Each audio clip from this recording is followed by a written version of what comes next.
I'm most famous for being the first girl drummer in a pop band. I just sat at the drums and I said, well, can I? I really don't know why. It's just something that I just took to it. Honeycombs, honey lamb tree.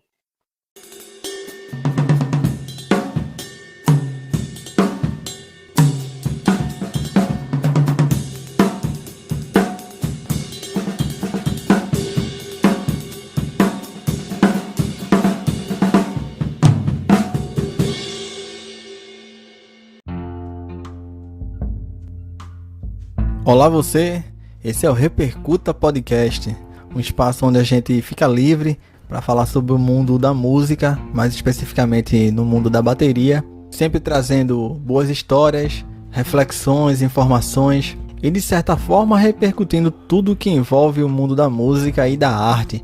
Eu sou Jade Tavares e para você que já vem me acompanhando aqui no podcast já sabe como funciona. Até agora eu tenho trazido episódios temáticos e também vários bate-papos com bateristas Brasil afora.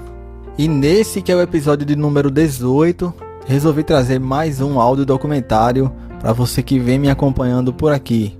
E já para você que caiu aqui de paraquedas, seria muito bom ter você por aqui também, mais vezes. E então te convido a escutar todos os outros episódios que já estão disponíveis nas principais plataformas. E se quiser ficar ainda mais próximo, a gente também está disponível no Instagram, com a página do repercuta.pod, muito fácil, lá eu posto os próximos episódios, tem alguns conteúdos exclusivos para lá também. E é isso, não vamos enrolar demais. Para você que escutou o episódio 17, a gente trouxe uma análise, da vida e obra da baterista Alice DeBurr, representando os anos 70 na bateria. E aí gostei tanto de fazer essa pesquisa, fazer esse exercício.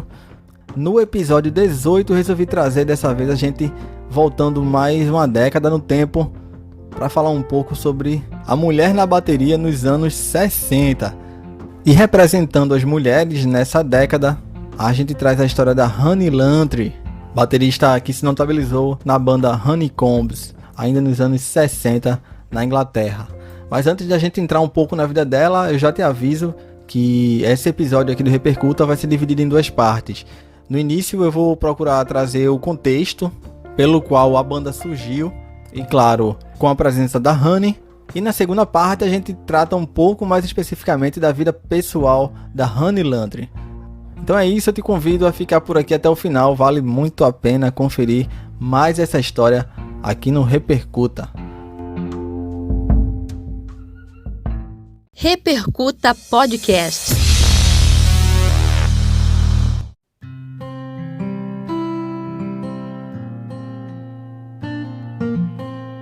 Para começar, a gente tem que falar um pouco também do contexto histórico da época, Os movimentos feministas ganharam mais força a partir dos anos 70, então grande parte do que a gente vai tratar aqui, a gente tem que lembrar também do quanto havia de resistência e o quanto o papel da mulher, ou os papéis que eram dados às mulheres, como eram sempre tratados como segundo escalão, digamos assim.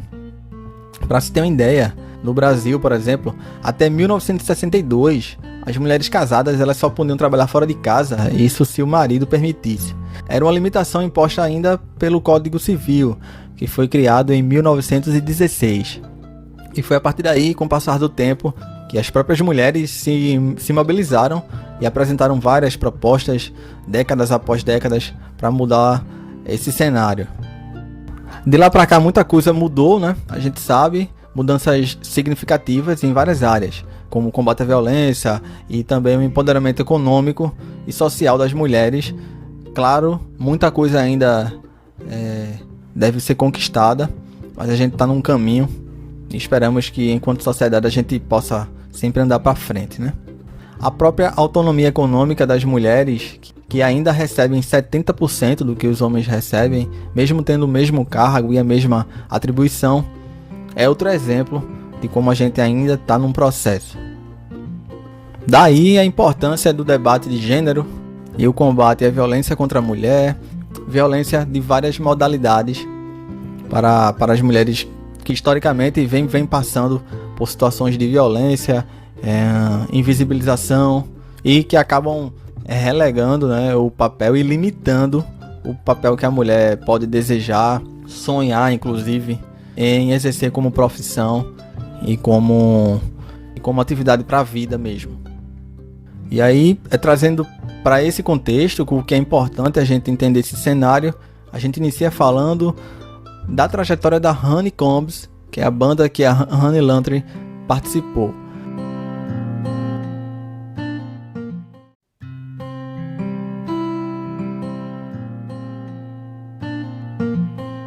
A banda surgiu nos anos 60 na Inglaterra, foi formada em novembro de 63 e se chamava ainda Sheratones. Em algumas pesquisas eu encontrei o nome Sheratones, em outras eu encontrei Sherabones. Mas a gente vai adotar aqui o Sheratones, tá bom? E aí mudou posteriormente, ainda tem um processo antes disso, mas depois o nome foi modificado para Honeycombs. A gente vai ver mais à frente a importância da Honey Lantry nisso. E vale lembrar que nesse momento a gente vive a bitomania e a invasão britânica ali dos anos 60 das bandas que vem na esteira dos Beatles e que foram um marco para a cultura pop como um todo, para a música mundial. Ainda enquanto Sheratones, a banda acabou sendo chamando a atenção de dois produtores e que posteriormente ficaram famosos por terem sido os compositores de músicas para várias bandas. Inclusive o próprio Elvis também gravou uma música composta por eles. Foram os compositores Ken Howard e Alan Blakely. E a banda também contou com a produção em estúdio do produtor Joey Meek. Logo no início da carreira, ainda em 63, no início, eles faziam versões de sucessos do Rhythm and Blues, muito comum nas bandas da época, as bandas inglesas, né, que vinham fazendo isso e que vinham fazendo releituras de músicas do jazz e da música negra americana. O grupo era formado por Dennis Dale no vocal, ele que faleceu de câncer em 2005, Martin Murray na guitarra solo e também no vocal, que posteriormente ele foi substituído por Peter Pye, ainda em 64, a gente vai chegar lá, Alan Ward na guitarra base e os irmãos John Lantry no baixo e Honey Lantry na bateria.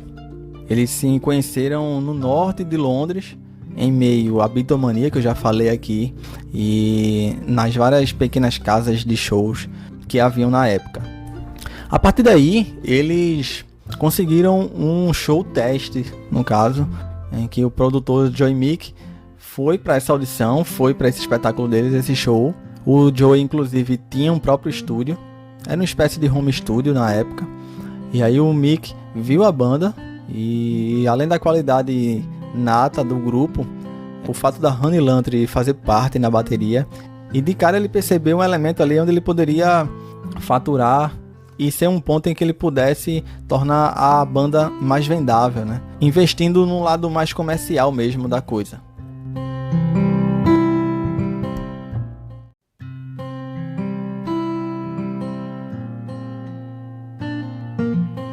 Apesar de terem se tornado compositores consagrados nos anos seguintes, em 64 eles apenas estavam começando a carreira.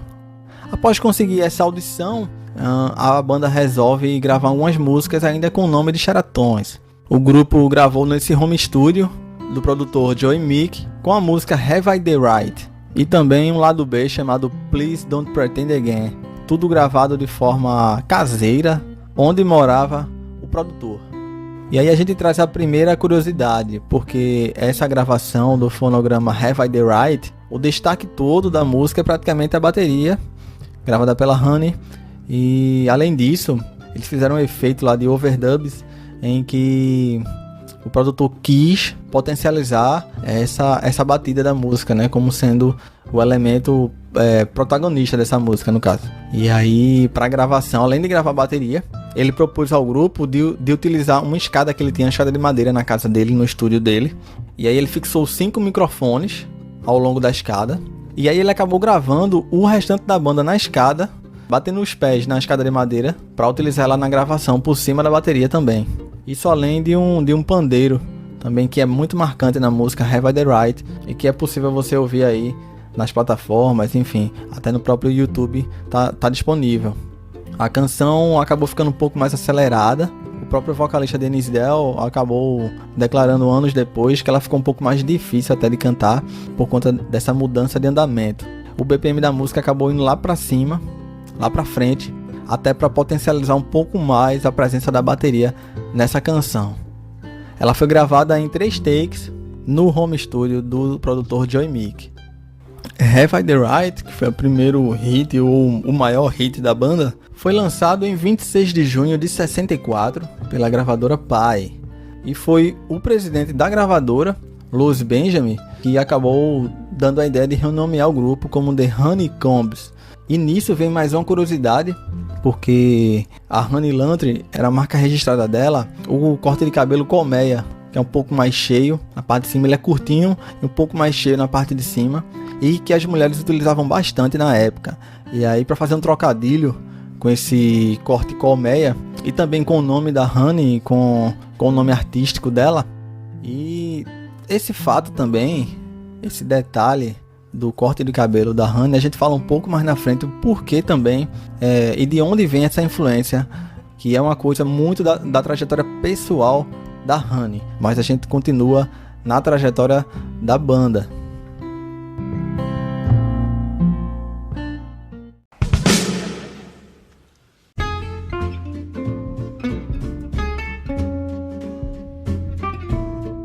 E com esse hit, eles chegaram ao primeiro lugar na Inglaterra e acabaram também por terem acesso ao mercado americano.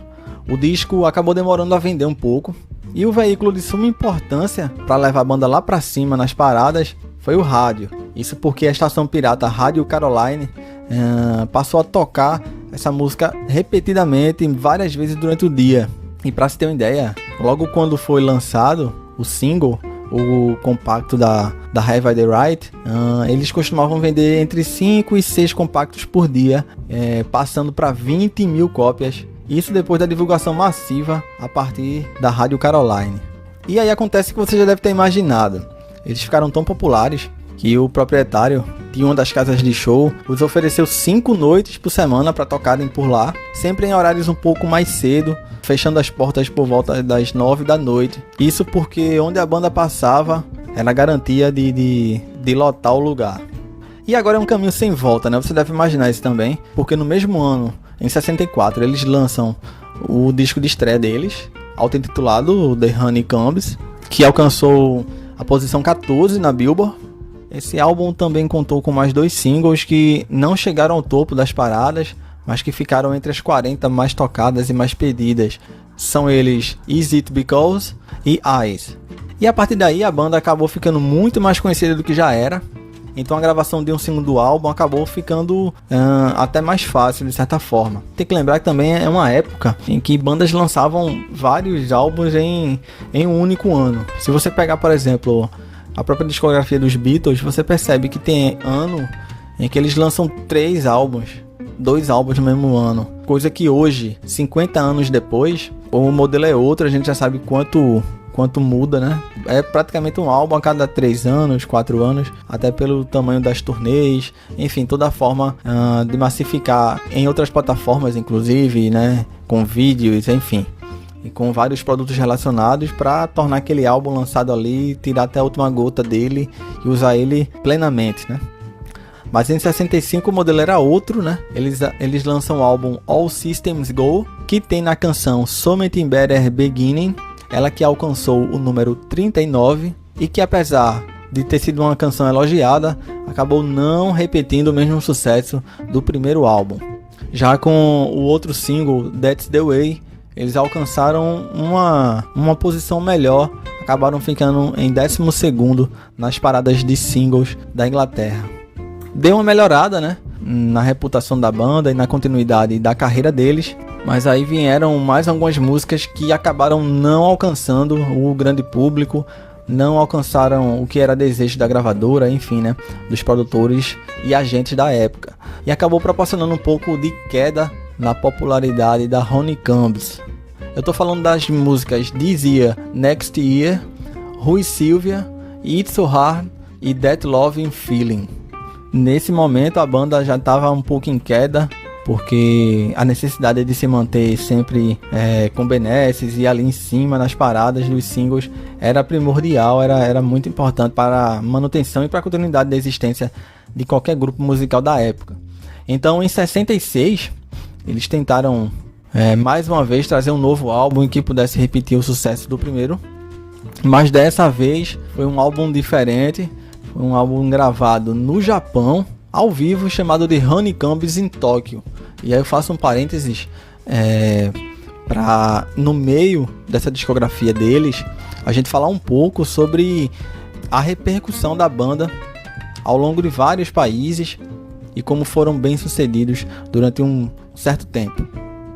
Isso porque, apesar de eu ter dito aqui que esses dois álbuns, apesar de não terem atingido o mesmo sucesso lá do primeiro hit deles, foram álbuns importantes, bem feitos e que entregavam de fato o que era a banda. E aí nesse momento a própria Honey Lantry acaba dando as caras, ela que também cantava, a gente vai falar um pouco mais na frente também, mas ela mostrou sua voz pela primeira vez na banda, pelo menos de forma mais massiva, com a canção Something I Got to Tell You. Então vale entender que nessa esteira desses dois álbuns, apesar de serem muito bem recebidos, esses dois álbuns de estúdio, muito se esperava da banda que repetisse aquele sucesso do início de carreira mesmo. E é agora que eu repercuto um pouco mais sobre o sucesso da banda em vários países. Para você ter uma ideia, durante esse estouro todo que foi o Have I the Right, por exemplo, assim que o hit atingiu o número 1, a banda começou também a fazer sucesso fora da Inglaterra. O topo da parada na Austrália e no Canadá, ficaram em terceiro lugar na Irlanda. Nos Estados Unidos foram muito bem recebidos também, ficaram em quinto lugar. E na Holanda ficaram em segundo lugar. E fazendo o apanhado geral de todas essas vendas em vários países, inclusive a África do Sul também foi um país que recebeu muito bem a Honeycombs, as vendas gerais dos registros deles alcançaram mais de 1 milhão na época. O hit Have I the Right, que eu tô tanto falando aqui, eles chegaram a gravar uma versão em alemão, e aí, para ter noção, na Alemanha essa nova versão ficou na posição de número 21 nas paradas, e na parada inglesa também essa mesma posição, isso no finalzinho de 64. Nesse momento, o status de Honey Lantry como baterista em uma das bandas mais importantes da época não era comum pelo fato de ser uma mulher na bateria, e a partir daí começaram aqueles olhares contestadores, como é de costume, a gente vê até hoje. Esse episódio aqui do Repercuta está sendo gravado em 2021, imagine em 64 o quanto as mulheres ainda não eram contestadas, né? Mas ela mostrou, tanto nas gravações dos fonogramas, como também nos shows, o quanto a habilidade dela era genuína, era de verdade, e ela não estava ali só para fazer número. Tanto que muitas pessoas achavam que ela não tinha gravado nas músicas. É um problema que, enfim, que bateristas de décadas posteriores também passaram. Basta você, por exemplo, você que escutou o episódio de número 17, você deve saber do que é que eu tô falando também. Mas aí nessa esteira dos álbuns que acabaram não tendo um grande alcance e acabaram não vendendo tão bem, um dos singles, o Something Better Beginning, que eu já falei aqui, ele é uma música composta por Ray Davies, integrante do The Kinks. Mesmo assim, eles tinham um aparato ali, eles tinham parcerias com gente que era grande naquele momento.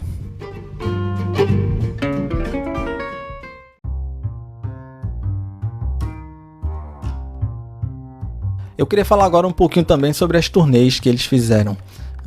Viajaram para o Extremo Oriente e para a Austrália para promover o segundo e o terceiro álbum, por exemplo. No Japão a banda ficou muito grande, fizeram várias turnês, tanto que esse álbum ao vivo atesta a popularidade da banda.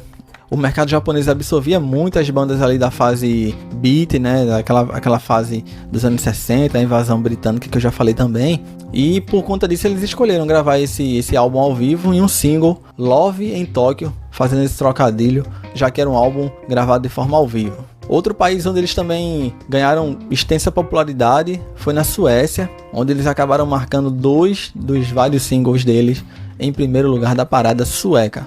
Já sobre programas de televisão, musicais, números musicais, na TV. Eles participaram de programas tradicionais, como o Top of the Pops, o Red Steady Go, da Inglaterra, o Shining, que é um programa americano, e o Beat Club, que era da Alemanha. E além disso, apareceram também no filme Pop Gear, de 1965. Eles estavam dublando, no caso, o grande hit deles, que eu vou repetir mais uma vez aqui, Have I the Right, e também a música Eyes. E já sentindo um pouco dessa queda nas vendas, em 65, eles lançam o single That's the Way, que eu também citei aqui, com a Honey Lantern, ela dividindo os vocais com o vocalista Dio. E em turnê, por exemplo, quando eles iam tocar essa música, a Honey ela ia pro centro do palco, e aí eles chamavam outro baterista, o Viv Prince, que era da banda The Pretty Things. Ele assumia a bateria só nessa música, nesse número, e nas outras músicas que viram depois, que a Honey cantaria, até para dar um certo destaque, dar uma inovação também, trazer ela mais para frente e deixando um pouco mais próximo do público. Eles continuaram com esse modelo na música que veio depois, né? No single que veio depois, a This Year Next Year, mais uma vez com os vocais divididos entre Del e Lantern. E é a partir de 66 que a banda começa a ter suas dificuldades de convivência, e é um ponto de suma importância para a continuidade da Honeycombs.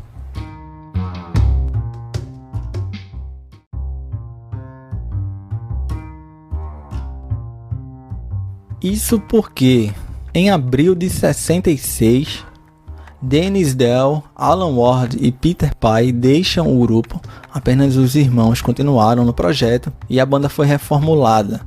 Eles então recrutaram mais 3 integrantes para fazer essa nova formação da Honeycombs. Foram eles, Colin Boyd, que cantava e tocava guitarra, Rod Butler, guitarra solo e vocal também dividiam, e Ed Spence, também cantava e tocava teclado. Isso, é claro, além da continuidade dos irmãos John e Honey Lantern.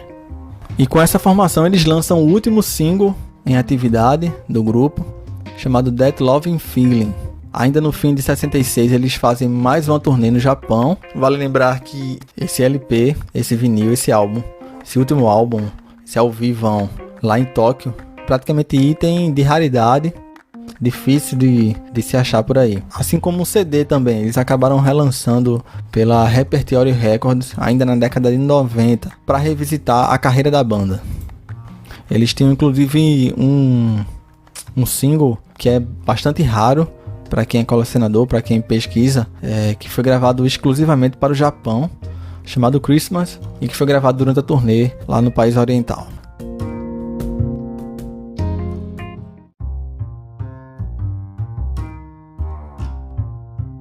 Com essa nova formação, em 66, eles lançaram o último EP.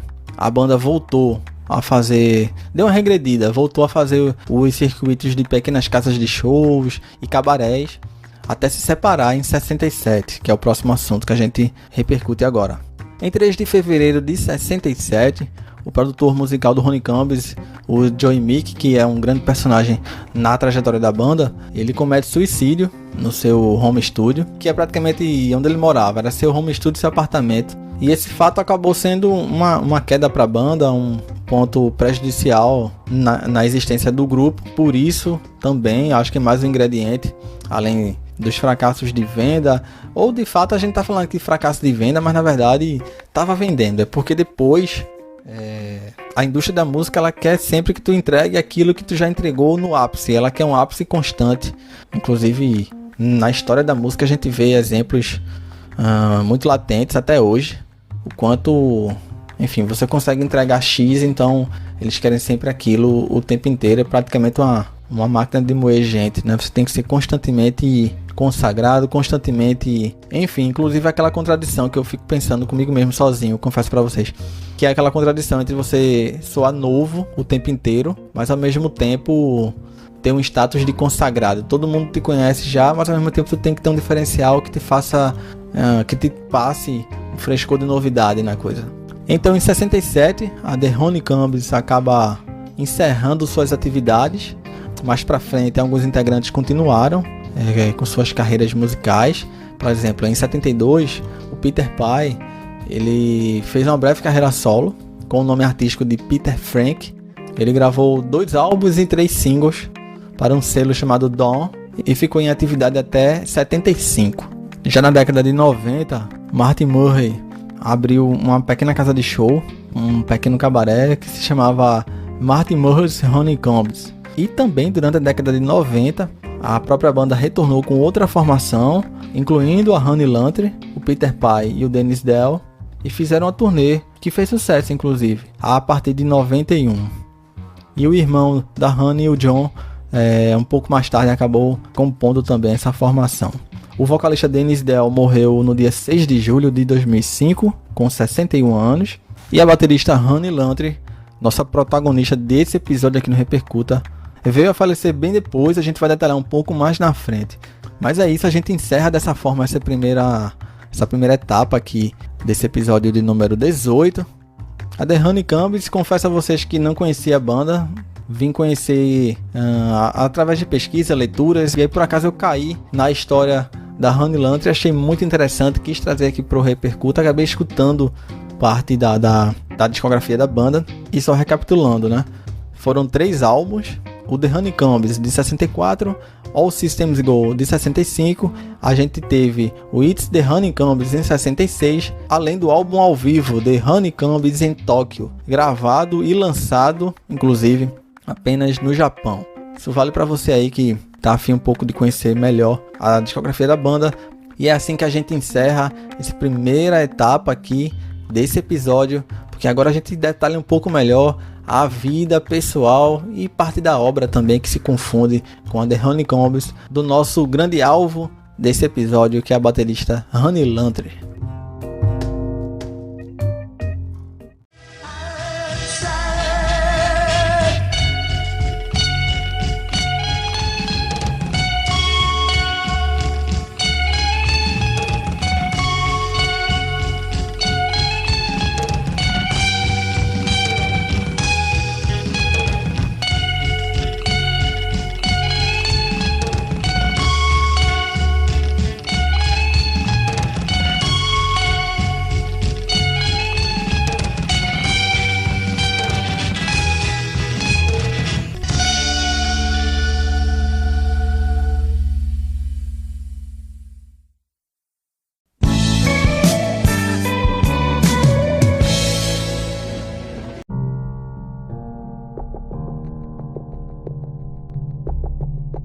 Annie Margot Lantry nasceu em 28 de agosto de 43 em Hayes.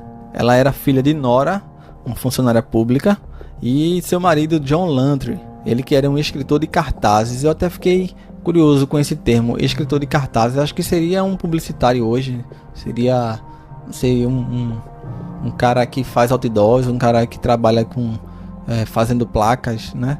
Seria praticamente isso. Anne deixou a escola e logo foi trabalhar como assistente em um salão de cabeleireiro, passando também a fazer cortes, penteados, e de certa forma ganhou espaço no salão onde trabalhava, se tornando mais uma cabeleireira da casa. E seu chefe, quem diria? Martin Murray, ele que era líder de um grupo pop chamado The Sheratons, que também incluía o irmão de Annie Lantry, o John, tocando baixo. No caso, o John Lantry Jr., no caso, ganhou o mesmo nome do pai. Ela também sabia tocar guitarra, mas frequentava ali o salão, trabalhava ali e sempre via a movimentação, né, dos rapazes que tinham uma banda.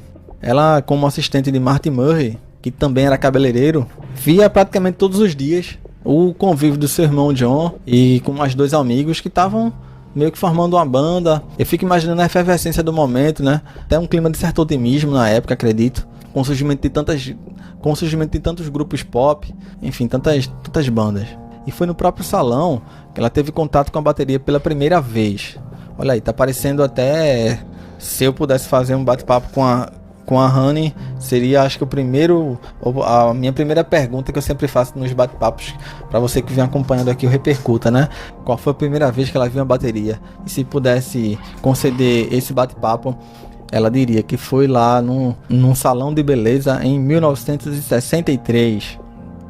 ela fez um teste num espaço próximo ao salão que os rapazes costumavam usar para ensaiar, para compor, né? Enfim, para estar junto ali produzindo alguma coisa. E nesse próprio espaço haviam aulas de violão, mas aí ela resolveu experimentar a bateria, perguntou pro grupo se ela poderia tentar. E ela é autodidata, ela nunca tinha tocado e tal. E de cara ela desenvolveu, tanto que os caras ficaram espantados, assim, encheram os olhos e, poxa, tem que ser ela, a baterista da banda. Inclusive, em alguns relatos contam que ela gostava tanto de tocar e, enfim, ela estava tão disposta a aproveitar aquela oportunidade que ela disse que iria tocar como se tivesse feito isso durante toda a vida dela, tivesse feito isso desde sempre. E isso também ajuda a convencer a quem tá vendo, o espectador, né? Você ter essa autoconfiança e você passar para quem tá vendo. Eu confesso até para vocês, às vezes tem shows que você faz, sei lá, de repente para você nem é um show que você se saiu tão bem. A energia que é captada pelo público, muitas vezes ela é o contrário. Eu já fiz shows, por exemplo, em que eu toquei e que eu achei que poderia, assim, dar mais. E o feedback foi até maior do que shows que eu achei que toquei muito bem, sabe? E essa energia da Honey, eu acho que também ajudou não só a comprarem a ideia, a banda a comprar a ideia dela na banda, mas também o público e a gente, os produtores, comprarem a ideia da Honeycombs.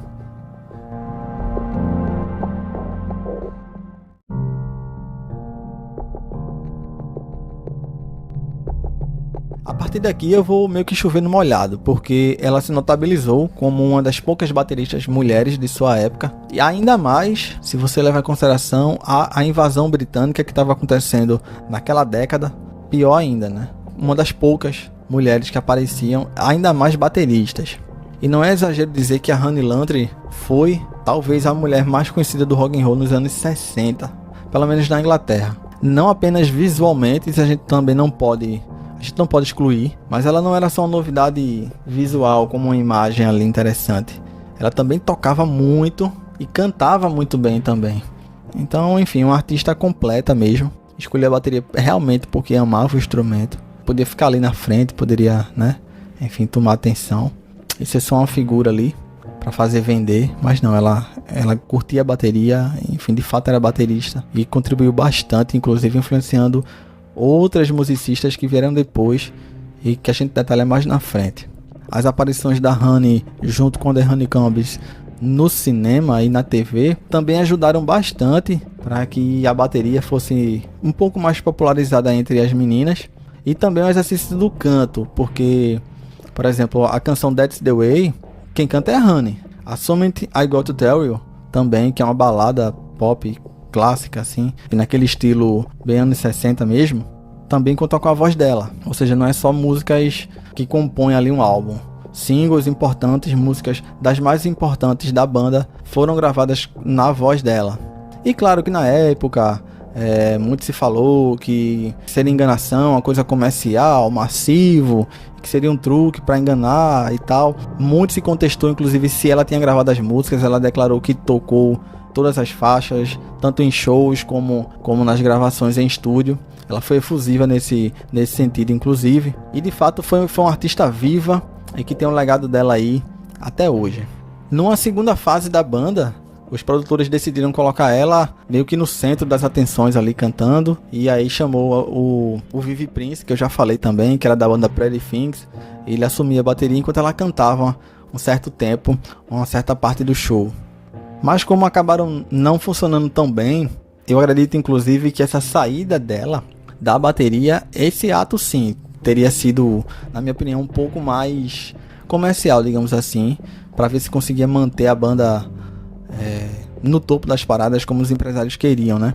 Porque ela cantava, ela conseguia cantar e tocar bateria ao mesmo tempo também, mas a bateria fica um pouco mais atrás, né? Deram esse jeito aí de colocar ela mais pra frente. A Honey, inclusive, vale lembrar da pegada que ela usa na bateria. Ela usa a tradicional grip, né? Muito comum na época, enfim, era praticamente padrão, né? Naquela época. E tendo um certo Ringo Starr que acabou, de certa forma, rompendo, né? Com essa forma de tocar com a tradicional grip pra pegada americana, né? American grip. Isso, para você que está escutando e você que não toca bateria, essa tradicional grip é aquela pegada em que a mão esquerda do baterista ela fica meio que invertida. ela não fica no mesmo posicionamento da mão direita, por exemplo. Eu acho que você deve saber do que eu tô falando. Mas se não, basta você procurar assim, pro baterista de jazz, por exemplo, a maioria toca com a traditional grip. E então a mão esquerda, para quem é destro, a mão esquerda fica invertida, posicionamento. E para quem é canhoto, no caso a mão direita fica invertida, né? A banda, quando começou a perder público, em 65, 66 acabou encerrando as atividades. O que é interessante de se falar é que em 67, apenas 3 anos, né, após a gravação do primeiro álbum, eles já eram tidos como uma banda um pouco arcaica, um pouco ultrapassada no estilo. E aí, eu arrisco dizer aqui que, assim, final da década, 67, 68, acredito eu que várias bandas, elas já estavam experimentando as coisas que viriam nos anos 70, aquele nível de experimentalismo e tal. Se você pegar os próprios Beatles em 67, a partir de 66 inclusive, já há uma grande mudança, já há um flerte com psicodelia, com viagem lisérgica. Arrisco eu dizer que talvez em 67 eles por terem esse pé calcado nos sons do começo da década, talvez por isso eles tenham sido colocados nessa prateleira de som mais arcaico, digamos assim, mesmo com poucos anos após o início das atividades da banda. Sobre a influência que a Lantry tem sobre bateristas que vieram depois, só para se ter uma ideia, segundo alguns relatos, uma das inspirações, das grandes referências para, por exemplo, uma jovem Karen Carpenter, por exemplo, para ela começar a tocar bateria, foi a atuação da Honey Lantry durante os anos 60 ainda, e que passou por essa espécie de renascimento do interesse, assim, as pessoas voltaram a ter interesse nesses sons do início dos anos 60. Então a Karen, por exemplo, a Karen Carpenter, também é muito responsável por isso.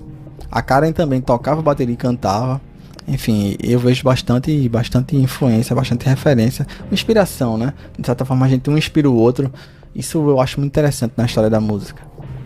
E trabalhos das bateristas posteriores acabaram também por reavivar esse interesse na Honeycombs. Então gerações que vieram depois foram procurar de onde vinham essa influência, essa referência, e de certa forma a carreira da banda foi um pouco revisitada, né? Principalmente em decorrência da atuação da Honey Lantry. Outras bateristas que se inspiraram nela, a gente pode citar a Meg White, Sandy West, Gina Shock e Debbie Peterson, para ficar entre essas. Dessa forma, Honey Lantry foi vista como inspiração para mulheres no rock e fora dele, inclusive. Como falei anteriormente, a discografia da The Honeycombs foram relançadas em décadas posteriores, e Lantry finalmente conseguiu o seu devido lugar como pioneira na música, na bateria de forma geral.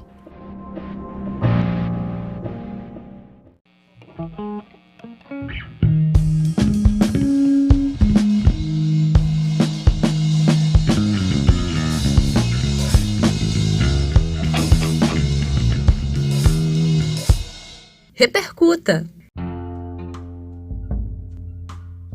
Outra curiosidade que eu fiquei devendo da primeira parte é sobre a origem do nome da banda, que se chamava The Sheratons e passou para Honeycombs.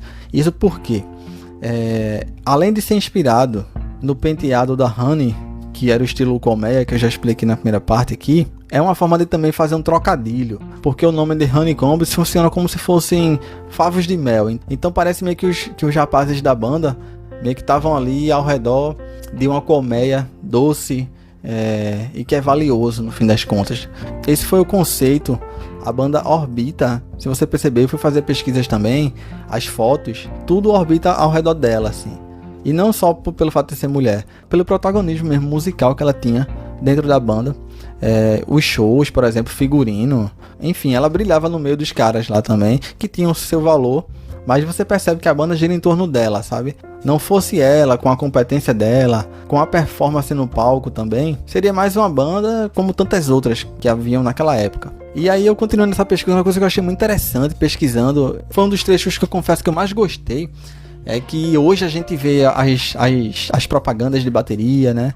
Vários bateristas que trabalham como endorsee das marcas. O que hoje a gente vê em rede social, por exemplo, em sites e tal, né? Mas nos anos 60, a internet dos anos 60, era revista, né? Então eu até encontrei algumas fotos para se ter noção da fama da Honey.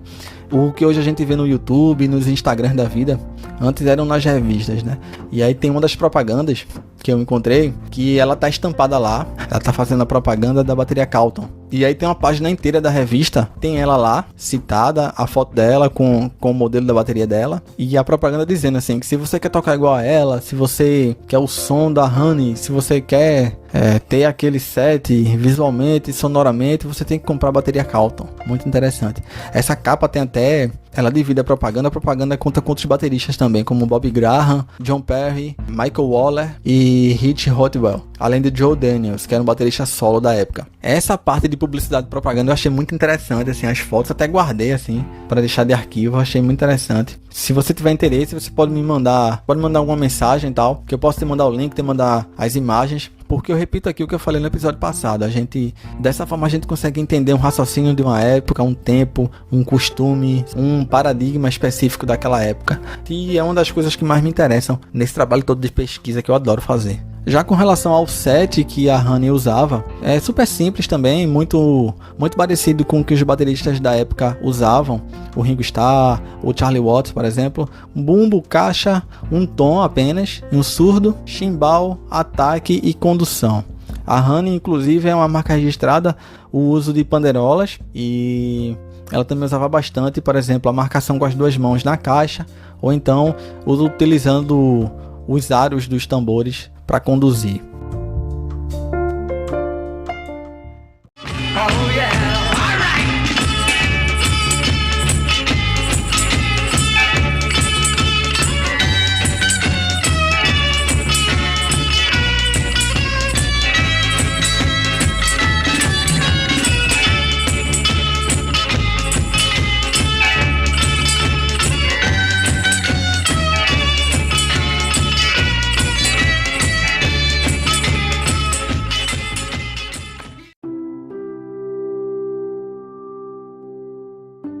Honey Lantry, ela casou com David Kochel em 69.